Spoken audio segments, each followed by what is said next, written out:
লক্ষ্মীপুরের কমলনগর উপজেলার উত্তর Martin mother care school and কলেজের বর্ণাঢ্য আয়োজনে অনুষ্ঠিত হয়েছে বৃত্তিপ্রাপ্ত শিক্ষার্থীদের পুরস্কার বিতরণ ও অভিভাবক সমাবেশ।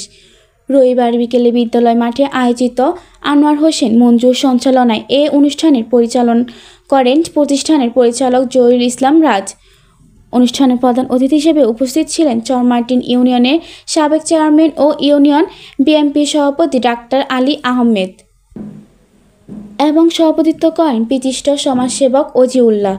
বিশেষ অতিথি হিসেবে বক্তব্য রাখেন হলি গার্লস স্কুলের উপাধ্যক্ষ ও ওয়েলফেয়ার অ্যাসোসিয়েশনের জেলা সভাপতি রেজাউল করিম সুমন, মার্টিন উচ্চ বিদ্যালয়ের প্রধান শিক্ষক শাহাব উদ্দিন, আলোর অন্বেষণা স্কুল অ্যান্ড কলেজের পরিচালক শাহাদাত হোসেন শান্ত, বলিরপো মডেল একাডেমির প্রধান শিক্ষক বেলাল হোসেন রুবেল, ভবানীগঞ্জের মডেল স্কুল অ্যান্ড কলেজের প্রধান শিক্ষক নরজ হোসেন, পল্লী চিকিৎসক মাকসুদ আলম সহ আরও অনেকেই। বক্তারা বলেন, চরাঞ্চলে শিক্ষা বিস্তার উত্তর মার্টিন মাদার কেয়ার স্কুলের ভূমিকা প্রশংসনীয়। এমন উদ্যোগ শিক্ষার্থীদের উৎসাহিত করবে এবং ভবিষ্যৎ প্রজন্মের পথ আরও উজ্জ্বল করবে। পরে বৃত্তিপ্রাপ্ত মেধাবী শিক্ষার্থীদের হাতে সনদপত্র ও পুরস্কার তুলে দেওয়া হয়। অনুষ্ঠানে অভিভাবক, শিক্ষক, শিক্ষার্থী ও স্থানীয় গণমাধ্যম ব্যক্তিরা উপস্থিত ছিলেন। আমার শিক্ষকদেরকে আমি এভাবে বলা আছে, শুনেন, এই শরীরের প্রতি কারো প্রতি যদি আপনার কোনো জিদ খুব আসে, আপনি 3 বাড়িয়ে দিবেন, তবুও এদের গায়ে হাত দিবেন না, কারণ এরা প্রত্যেকে বাবা মার পঞ্চায়েত টুকরা আমার এখানে দিয়ে দিচ্ছে। আপনারা সবাই প্রতিষ্ঠান টিকে রাখবেন তো? যদি টিকে না রাখেন তাহলে আপনারাই ক্ষতিগ্রস্ত হবেন, এই এলাকার মানুষ গুমরা হবে। আমাদের রাসূল পাক সাল্লাল্লাহু আলাইহি ওয়াসাল্লাম বলে গেছেন, যদি শিক্ষা অর্জনের জন্য যদি সিংদেশে যাইতে হয়, সেখানে যাই আপনারা শিক্ষা অর্জন করেন। রাসূল এভাবে বলেছেন। তাইলে এই জন্য আমাদের শিক্ষা অত্যন্ত দরকার।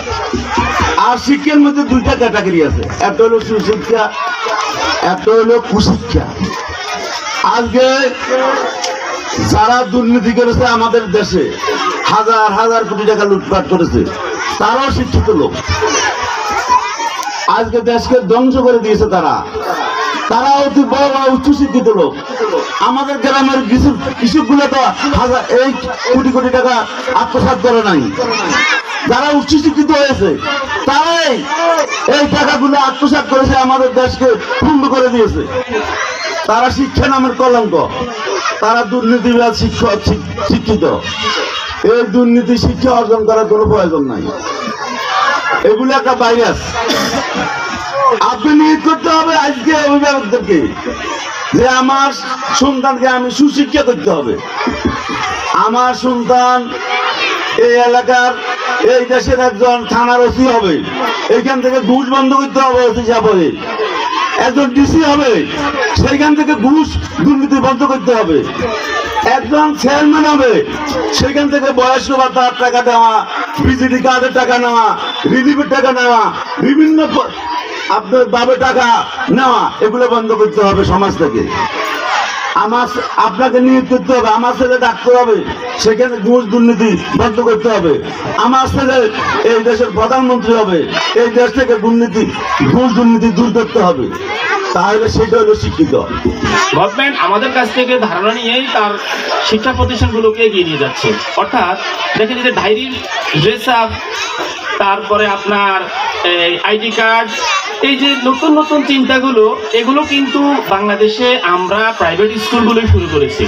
আর যদি আমরা বলি যে বাংলাদেশের শিক্ষা ব্যবস্থাটা কারা শুরু করেছে, আমি বলবো যে বাংলাদেশের শিক্ষা ব্যবস্থাটা প্রাইভেট স্কুল থেকে শুরু হয়েছে।